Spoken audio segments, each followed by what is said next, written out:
ఉప్పల్ నియోజకవర్గంలో మూసీ తీరం మీదనే 10 ఎకరాల స్థలంలో 10 ఎకరాల విశాలమైన స్థలంలో 30 కోట్ల రూపాయలతో మరి శిల్పారామం కూడా ఏర్పాటు చేయడం జరిగింది. అక్కడ కేవలం శిల్పారామం అక్కడ మాదాపూర్లో మాత్రమే ఉంటుంది. కానీ ఇక్కడ నుంచి అక్కడ దాకా పోయే అవసరం ఏముంది? మూసీ తీరంలోనే శిల్పారామం కూడా ఏర్పాటు చేయాలని చెప్పి 30 కోట్ల రూపాయలతో శిల్పారామం కూడా ఏర్పాటు చేసి బ్రహ్మాండమైన నిర్మాణాన్ని అవతల వైపు చేయడం జరిగింది. ఇవన్నీ ఒక్క ఇల్లు గుల్లగొట్టకుండా, ఒక్క ఇటుక ముట్టకుండా, ఒక్క పేదవాడి కడుపు కొట్టకుండా కేసీఆర్ గారి ప్రభుత్వం చేసి చూపెట్టింది. ఇవాళ రేవంత్ రెడ్డి గారు చేయాల్సిందల్లా ఏంటంటే 1100 కోట్ల రూపాయలతోన ఆ నీళ్లు తీసుకొచ్చి గండిపేట చెరువులో పోయాలి. ఈ బ్రిడ్జిలు ఏవైతే మనం శాంక్షన్ చేసినామో 545 కోట్లతోని వాటిని పూర్తి చేయాలి.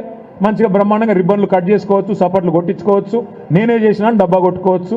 అన్ని ఎట్లయితే డబ్బా కొడుతున్నాడో మనం ఇచ్చిన ఉద్యోగాలకు కాయిదాలు ఇచ్చుకుంటా, మనం కట్టిన ఫ్లైఓవర్లకు రిబ్బన్లు కట్ చేసుకుంటా, ఇది కూడా గదే చేసుకొని ప్రచారం చేసుకోవచ్చు. కానీ ఆయన ఉద్దేశం వేరే ఉన్నది. ఆయన ఉద్దేశం మొత్తం వేరే ఉన్నది. ఇంత అల్కగా అయిపోతే, ఇంత అల్కగా చేస్తే ఆయన రేవంత్ రెడ్డి ఎందుకు అవుతాడు? అందుకే ఆయన ఆలోచన వేరే ఉన్నది. వచ్చిన మర్నాడే చెప్పిండు రేవంత్ రెడ్డి గారు 1,50,000 కోట్ల రూపాయలతో చేస్తాం మూసిని అన్నాడు. మేము పరిశాన్ అయినాం. అరే మొత్తం మధ్యలోకెళ్ళి ఎక్స్ప్రెస్ వే కట్టినా 55 కిలోమీటర్ల పొడవునా మంచిరేవుల నుంచి గట్కేసర్ దాకా మూసీలా ఎక్స్ప్రెస్ వే కడితే కూడా 10,000 కోట్లు అవుతుంది. అది కూడా మేము లెక్కేసినాం. అది కూడా మేమే ప్రాజెక్ట్ రిపోర్ట్ తయారు చేసి గవర్నమెంట్లో ఉన్నది. అది ప్లస్ 4,000 కోట్ల రూపాయలతోని సివరేజ్ ట్రీట్మెంట్ ప్లాంట్లు ప్లస్ ఇంకొక 2,000 కోట్లు సుందరీకరణ అన్నీ చేస్తే కూడా 16,000 కోట్లలో మూసీ సుందరీకరణ అయిపోతుంది. కానీ రేవంత్ రెడ్డి గారు 16,000 కోట్లతో పోయేదాన్ని ఇలా 1,50,000 కోట్లు అని పదే పదే చెప్తా ఉన్నారు. ఇది మా మాట కాదు, రేవంత్ రెడ్డి గారే స్వయంగా ఆయన హైదరాబాద్లో బహిరంగ వేదిక మీద చెప్పినారు 1,50,000 కోట్ల రూపాయలతో మూసీ సుందరీకరణ చేస్తాను. మేము అసెంబ్లీలో అడిగినాం, అయ్యా మరి 1,50,000 కోట్ల ఖర్చు అంటే ఒక డీటెయిల్డ్ ప్రాజెక్ట్ రిపోర్ట్ ఏమన్నా మీ దగ్గర ఉందా? సమగ్ర ప్రణాళిక ఉందా? ఉంటే దయచేసి చెప్పండి అన్న. 2.5 ఏళ్ళైంది, ఇంతవరకు డిపిఆర్ లేదు, ఇంతవరకు డీటెయిల్డ్ ప్రాజెక్ట్ రిపోర్ట్ లేదు ప్రభుత్వం దగ్గర, ఒక ప్రణాళికనే లేదు. కానీ ఇవాళ కింది నుంచి మీది దాకా ఇవాళ ఇండ్లకు రెడ్ మార్కులేసి, ఇప్పుడే ఆ తమ్ముడి బాధ విన్నారు మీరు మహేష్, ఒక ప్రెగ్నెంట్ భార్య ఉంటే 9 నెలల కడుపుతో ఉంటే మిమ్మల్ని బయటికి వెళ్ళగొడతామని చెప్పి అధికారులు అనధికారికంగా వచ్చి బెదిరిస్తూ ఉన్నారు. అధికారికంగా నోటీసులు ఇవ్వరు, రెడ్ మార్కులు వేస్తారు, మెడలు బట్టి నూకుతారు, అక్రమ నిర్మాణాలు అంటారు. మరి మీరే ఇచ్చిండ్రు కదా పర్మిషన్లు 2009లో 2004లో అంటే అవన్నీ మాకు తెలియదు, అప్పుడెవడున్నాడో వాడిచ్చిండో మాకు తెలియదు అని చెప్పి ఇష్టం వచ్చినట్టుగా వ్యవహారం చేస్తూ ఉన్నారు. ఇవాళ రేవంత్ రెడ్డి గారిని మేము అడగదలుచుకున్నది ఒకటే, కాంగ్రెస్ పార్టీని మేము అడగదలుచుకున్నది ఒకటే, ముఖ్యంగా పెద్దలు రాహుల్ గాంధీ గారిని అడగదలుచుకున్నది ఒకటే. అయ్యా రాహుల్ గాంధీ గారు, మీరేమో ఉత్తరప్రదేశ్లో బుల్డోజర్ రాజ్యం నడుస్తున్నది అని చెప్పి మీరు మాట్లాడుతూ ఉంటారు, తెల్లారు లేస్తే అక్కడ ఉన్న ప్రభుత్వాన్ని విమర్శిస్తూ ఉంటారు. మరి మీరు చేస్తున్నది ఏంది తెలంగాణలో చెప్పండి?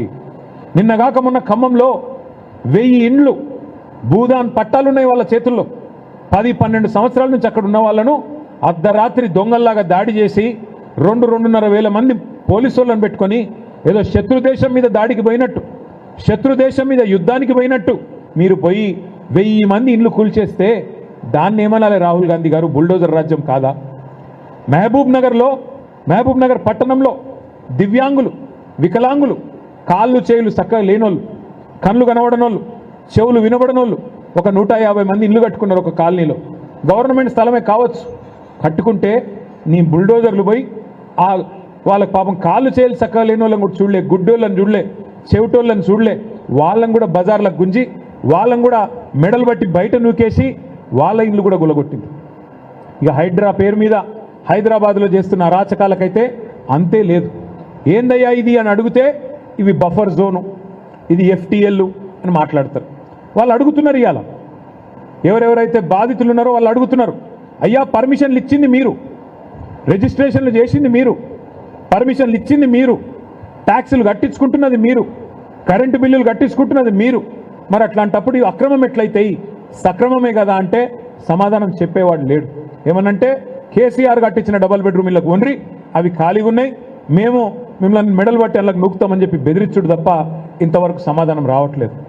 రేవంత్ రెడ్డి గారిని రాష్ట్రంలోని పేదల తరపున, రాష్ట్రంలోని మీరు ఎవరెవరు ఇళ్ళైతే గొలగొడుతున్నారో వారందరి తరపున నేను ఒకటి అడుగుతా ఉన్నా, రేవంత్ రెడ్డి గారు నీకు చిత్తశుద్ధి ఉంటే సమాధానం చెప్పు. నీ ఇల్లు స్వయంగా ముఖ్యమంత్రి రేవంత్ రెడ్డి ఇల్లు కొడంగల్లో మీరు కోస్గిలో ఇల్లు కట్టుకున్నారు. కోస్గిలో మీరు కట్టిన ఇల్లు రెడ్డికుంటలో ఉన్నది, తాలాబ్లో ఉన్నది, అది కూడా చెరువులో ఉంది. వాస్తవమా కాదా చెప్తావాను ముందుకొచ్చి? నేను రేవంత్ రెడ్డిని సూటిగా అడుగుతా ఉన్నా. నీ ఇల్లు స్వయంగా ఇలా రెడ్డికుంటలో కోస్గిలో ఉన్న మాట వాస్తవమా కాదా రేవంత్ రెడ్డి గారు? మీరు సమాధానం చెప్పండి. ముఖ్యమంత్రి గారి సోదరుడు అనుముల తిరుపతి రెడ్డి, ఆయన ఇల్లు దుర్గం చెరువు FTLలో ఉంటుంది. కానీ ముఖ్యమంత్రి గారి ఇల్లును మాత్రం ఎవడు ముట్టడు.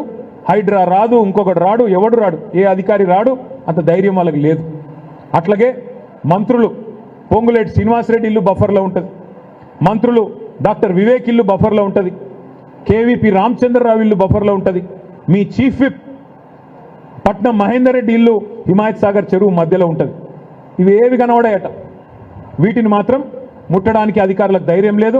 హైడ్రా కళ్ళు కనబడతలేవు. కానీ గరీబోడైతే పేదవాడైతే పర్మిషన్లున్నా, ఫీజులు కట్టించుకుంటున్నా, రిజిస్ట్రేషన్లున్నా, ట్యాక్సులు కట్టించుకుంటున్నా, నీ ఇష్టం వచ్చినట్టు ఇవాళ కూలగొడతానంటే పేద ప్రజలు వదిలిపెట్టారు. రేవంత్ రెడ్డి గారు నిన్ను, నీ రాహుల్ గాంధీని తప్పకుండా సందర్భం వచ్చినప్పుడు కుర్చీ మడత పెట్టి, ఇలా కుర్చీలో కూర్చున్నాను ఎగురుతున్నావు, అదే కుర్చీని మడత పెట్టి నిన్ను తరిమి తరిమి కొట్టే రోజులు కూడా దగ్గరలో ఉన్నాయని చెప్పి కూడా నేను హెచ్చరిస్తా ఉన్నా. ఇది మంచిది కాదు పద్ధతి, ఇది మంచిది కాదు.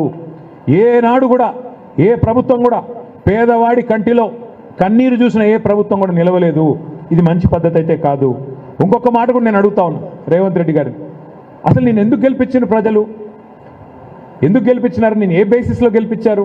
ఏ ప్రాతిపదికన గెలిపించినారు? మీరు చెప్పినారు పేద ప్రజలకి ఒక రంగుల కళ లాంటి సినిమా చూపెట్టినారు. 100 రోజులు 6 గ్యారంటీలు అని చెప్పి 420 హామీలు, మీరు హామీల వర్షం గుప్పించినారు కదా. 4000 పెన్షన్లు అంటిరి, మహిళలకు 2,500 అంటిరి, పెళ్లి చేసుకుంటే తులం బంగారం ఇస్తామంటిరి, చదువుకుంటే స్కూటీలు ఇస్తామంటిరి, పిల్లగాళ్ళకు విద్యా భరోసా కార్డులు అంటివి, రైతులకు 15,000 రైతు భరోసా అంటివి. ఇన్ని సినిమా డైలాగులు కొడితే కౌలు రైతులకు కూడా సహాయం అంటివి, రైతు కూలీలకు నెలకు 1000 అంటివి, ఆటో డ్రైవర్లకు నెలకు 1000 రూపాయలు అంటివి. ఇట్లా ఒక రంగుల కళ లాంటి, అరిచేతుల స్వర్గం లాంటి వ్యవహారం చూసి ఓటేసినారు తప్ప, నేను ఇల్లు కూలగొడతా అంటే ఎవడన్నా ఓటేస్తుండే నా కాంగ్రెస్ పార్టీకి? నాకు అధికారం ఇవ్వండి, నేను రాష్ట్రంలో ఇళ్ళని కూలగొడతా అంటే ఎవడన్నా ఓటేస్తురా? ఇలా నువ్వు చెప్పింది ఏంది, చేస్తున్నది ఏంది? ఎలక్షన్ల ముందు చెప్పింది ఏంది? నన్ను అంత మంచిగా చేస్తా, కేసీఆర్ చేసిన దానికంటే కుడి చేయి చేస్తా అని చెప్పినావు. పేదలను నెత్తిన పెట్టుకొని చూసుకుంటా అన్నావు. మరి అలా చేస్తున్నది ఏంది?